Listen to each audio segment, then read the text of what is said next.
Sabi nga, uh, dito sa kaso na ito, ang sinungaling ay asawa ng magnanakaw. Kaya ito po talaga yung nakikita natin. Isang very glaring na kasinungalingan ay yung kahapon po sa statement, sa sworn statement po nila, ay na 2 to 3% lang daw ang kinikita nila sa bawat kontrata. Kahit naman po hindi ka eksperto sa larangan ng construction o engineering, obvious naman po na kasinungalingan ito. Meron pa po, sabi po nila, when Senator Tulfo was questioning them, sabi niya po, minsan daw po, lugi pa daw siya.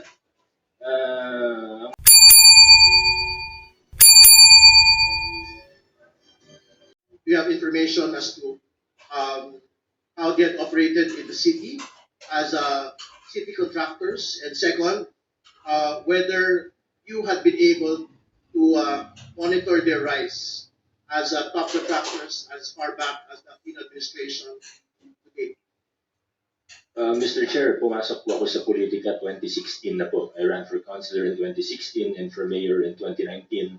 Pagpasok ko sa politika, medyo kilala na po sila, mga Diskaya, lalo na yung construction firm nila na St. Gerard Construction. Ito na nga po yung ginamit rin nila para pang political party na rin, lalo na noong 2025 na halalan, nakaraang halalan.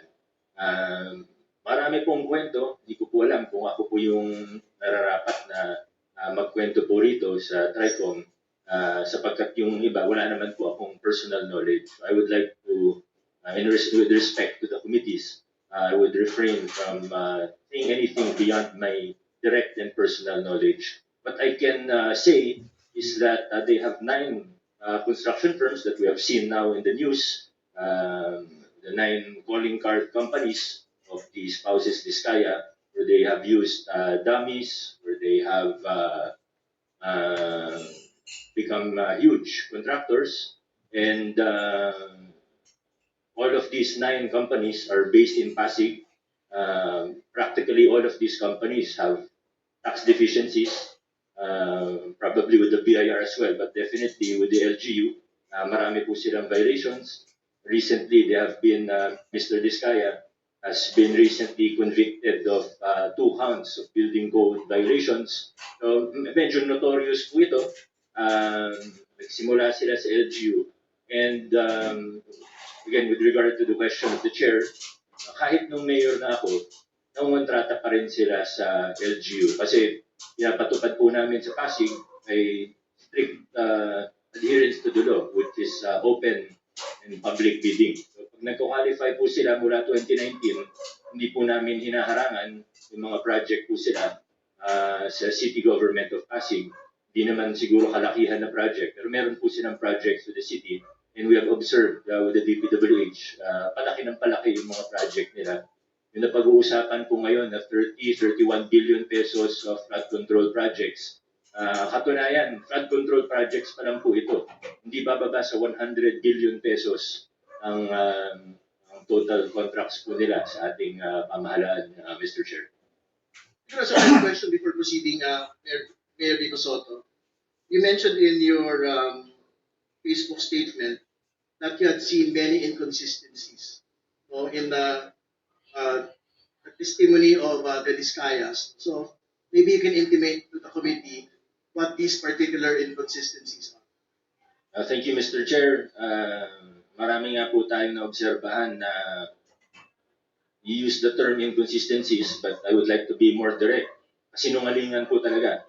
At lantarang kasinungalingan naman po yung mga sinasabi nito.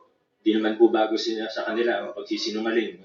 Naobserbahan na po natin ito on the record and in public very many times. Sabi nga, dito sa kaso na ito, ang sinungaling ay asawa ng magnanakaw. Kaya ito po talaga yung nakikita natin. Isang very glaring na kasinungalingan ay yung kahapon po sa statement, sa sworn statement po nila, ay na 2 to 3% lang daw ang kinikita nila sa bawat kontrata. Kahit naman po hindi ka eksperto sa larangan ng construction o engineering, obvious naman po na kasinungalingan ito. Meron pa po, sabi po nila, when Senator Tulfo was questioning them, sabi niya po, minsan daw po, lugi pa daw siya. Ang bait naman po ng mga ito. Kung tumatanggap sila ng kontrata sa gobyerno, nagbibid sila para malugi. No sane business person would do that. Of course, I think everyone in this room would agree. Nasabi nila 2 to 3% yung normal, 5% daw pag sinuwerte. Pag kinumpute po natin, alam ko medyo, Mr. Chair, with all due respect, we just apply simple logic. It is already clear that they are lying. Ito alam ko medyo iba kasi yung logic na ginagamit nila sa universe po nila. Pero kung tinignan po natin logically, 2 to 3% of even 100 billion, 2 to 3 billion pesos lang po ito. Sila naman po yung nagmalaki at nag-flaunt. Pinagyabang po nila yung lifestyle nila. Sobrang yan, sabi nga po nila sa isang interview, 11 digits. Sabi po nila, pinagyayabang nila, 11 digits. Sabi ni Ma'am Cesara, 11 digits ang assets nila. So hindi bababa sa 10 billion. Nakita po natin, isang jade lang nila sa sa office nila, 100 million na kagad yun. Yung mga sasakyan, if they paid the correct taxes, it would easily reach almost a billion, if not more than a billion. How will you afford that if you're only earning 2 to 3% profit? Sabi naman nila, wala silang private contracts. Ayaw na daw nila sa private kasi maliit ang kita. Nasa interview din po nila. Buti na lang po ang isda ay nahuhuli sa sarili nilang bibig. Buti na lang po. Ganun po sila magsalita in public at nalalaman natin ang mga katotohanan. And I don't mean to overstep, Mr. Chair. Please stop me at any time. But I would just like to, siguro hindi naman warning, pero siguro ang aking pag-igayat sa bawat isa, pati na rin sa mga mamamayang, ordinaryong mamamayan, na mag-ingat po tayo sa mga naririnig po natin. Alam naman po ng lahat ng tao sa kwarto na ito, na may guilty na senador, may guilty na congressman, may guilty na DPWH officials, may guilty na contractor, maaaring sa iba pang ahensya ng pamahalaan. Pero sa puntong ito, nakikita po natin, hindi lang sila basta naglalaglagan, gusto nilang magulo ang kwento. Gusto nila lituhin tayo. Gusto nila na hindi na natin malalaman kung ano totoo para eventually mawawala na lang na parang bula. Magkakalituhan na tayo, hindi na natin malalaman kung anong totoo sa hindi. Babanggit na lang ng kung ano, na wala naman silang pruweba o ebidensya. Sa mga pangalan na nabanggit niya po kahapon, naniniwala ako may iba doon totoo. Pero hindi tayo present. They have to present evidence, of course. And I think we really have to be careful because in our experience with them, in my experience with them, Mr. Chair, these are people who are really capable of lying without batting an eyelash. We have to be very careful in how we proceed. Thank you, Mr. Chair. Mr. Chair, short manifestation, Mr. Chair. Just a short Okay, manifestation. yes, please, very short. Yes, Mayor Vico Soto mentioned about the taxes, the deficiencies. Oh, may I manifest that is the Bureau of Internal Revenue here? BIR? Nandito ba sila? We will check if they are here. Well, anyway, I would like to manifest to this committee to investigate the tax deficiencies of the companies and likewise to furnish copies this committee and likewise the local government of Pasig so they can review the tax deficiencies of this company. Thank you, Mr. Chair. Thank you. Okay, so I think we can proceed already with Congresswoman for the next interpolator, Congresswoman Laila De Lima. Thank you, Mr. Chair. May I first ask, Mr. Chair, who are those who were subpoenaed during the last hearing, the first hearing, but are no show? Comsec, can you respond to the question of Congresswoman De Lima, please? Mr. Chair, we sent subpoena at planning to the following: Wawa Builders, Alpha and Omega, St. Timothy, and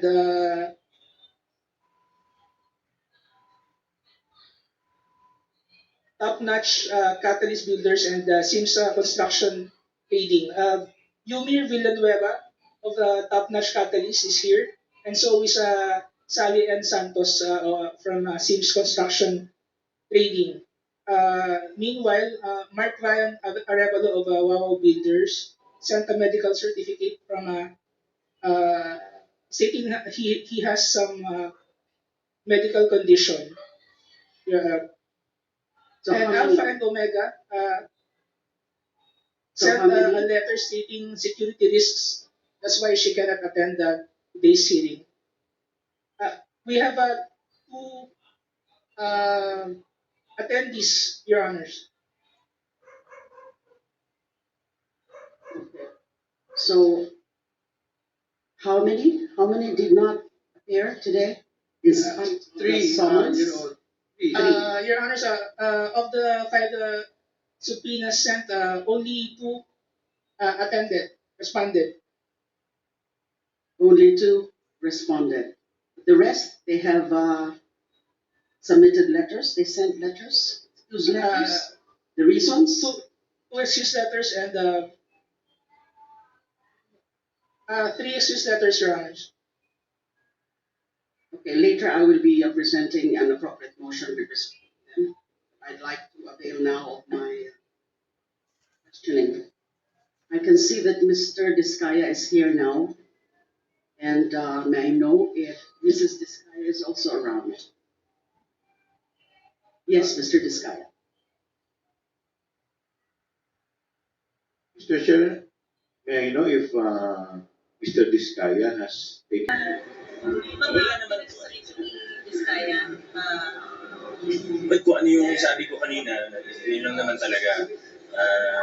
Kailangan maging maingat tayo dun sa mga naririnig natin. Hindi lang mula kay Mr. and Mrs. Diskaya, kundi sa lahat. Let's take everything with a grain of salt. Ibig sabihin, pag may narinig tayo, wag hook, line, and sinker. Bakit? May ulterior motive sila eh. Yung sa Diskaya, malinaw, umaanggulo sila para maging state witness. Papansinin po ninyo, ganito na lang po para malinaw na malinaw. Number one, they have hundreds, if not thousands, of government contracts. Pero matatandaan, sinabi nila sa Senado, wala silang magawa. Kailangan nilang magbigay ng SOP. Pero, ang pinangalanan lang nila, nasa 26 people. So, paano nila, kung totoo yung sinasabi nila, ano nangyari dun sa hundreds or thousands of other projects? Bakit 26 lang yung nasa listahan? Ang tanong, paano nila napili kung sino yung nasa listahan na yun? Sino yung papangalanan nila? Obviously, there is a lie somewhere. Again, para malinaw na malinaw, sana hindi ako makuha out of context. Wala tayong inaano dito. Kung gusto natin malaman ang katotohanan. We know there are senators that are guilty. We know there are congressmen that are guilty. We know there are contractors that are guilty. We know there are DPWH officials that are guilty. Everyone in this building knows that. Whether we admit it or not, we know that. Pero, itong listahan ni itong mga statement, di lang yung listahan, buong statement nila, malinaw na sinungalingan. I'll state it again para hindi ako ma-out of context, para malinaw po. Tingnan natin ng maigi. They have hundreds, if not thousands, of government contracts in practically all districts in the Philippines. Number two, pinangalanan nila, iilan lang. Pero sinasabi nila na wala silang magawa, kailangan nila magbigay ng SOP. Ang dami palang hindi nila binibigyan. Ba't hindi na lang sila dun mag-project? Ibig sabihin, walang pumilit sa kanila. Or it could be that lahat pala binibigyan nila. Posible din yun. So, hindi natin alam. Wala kumbaga nag-iimbento lang sila. Nag-iimbento. Kita niyo naman kanina, humingi ng executive session kasi may sasabihin pa daw. Magbibigay pa daw ng pangalan. Nung sinabi ni, sinong congressman ba yun? Congressman Laila, hindi, walang executive session. Biglang sinabi niya, hindi ko lang pala alam kung ano ibig sabihin ng executive session. So, malinaw na malinaw eh. Hindi ba kayo mapayag na maging state witness? Or gagawa ba kayo ng mga paraan? That's for the Department of Justice to say. Okay. Pero sa akin, malinaw na malinaw. Sana sa lahat natin, malinaw na malinaw. Yun yung anggulo nila.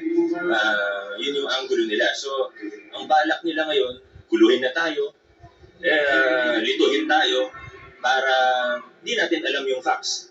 Hindi maging malinaw yung ebidensya. Pag hook, line, and sinker, tinanggap natin ng lahat ng sinasabi nila. Ang mangyayari dito, after a few months, wala na lahat to. Maniwala kayo sa akin, yan ang gusto nila mangyari. Huwag sana tayo pumayag. Mayor, ano masasabi niyo sa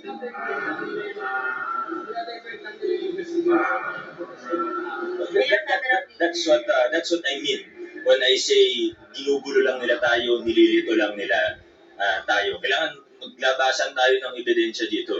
So kung sino man na may mga ebidensya, ilabas nyo na. Kung may nalalaman kayo, ilabas nyo na. Mayor, ano masasabi niyo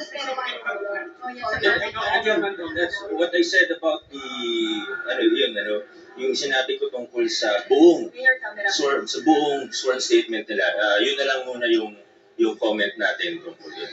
Pero yung sinasabi niyo kasi kanina ni Congressman Romulo, obviously kalaban siya ng mga Diskaya, so tinitira siya. Would you wish to also say something? Hindi na po ako magsalita doon kasi siyempre kaibigan ko yun. So, sasabihin, kahit ano naman sabihin ko, mamamisquote lang eh. Pero tingnan natin yung buong statement kahapon sa Senado, dito, ng Diskaya, at ng iba pang mga nagsasalita. Huwag tayong pumayag na lilituhin lang tayo. Huwag tayong pumayag na guguluhin lang tayo.